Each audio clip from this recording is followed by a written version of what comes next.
तुम्ही पाहत आहात MCN न्यूज मराठी। अकोल्याच्या मूर्तिजापूर शहरातील सोनोरी रोड परिसरात शेतकरी कुटुंबावर दुःखाचा डोंगर कोसळवणारी हृदयद्रावक घटना नुकतीच उघडकीस आली आहे।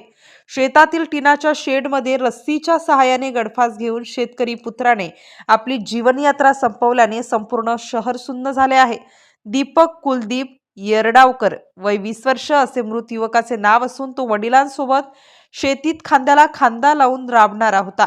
तालुक्यातील अतिवृष्टी, वारंवारची नापिकी, उद्ध्वस्त झालेलं पीक आणि त्यावर बँक ऑफ इंडियाचे आर्थिक कर्ज या साऱ्या संकटांच्या विळख्यात हे कुटुंब अडकले होते।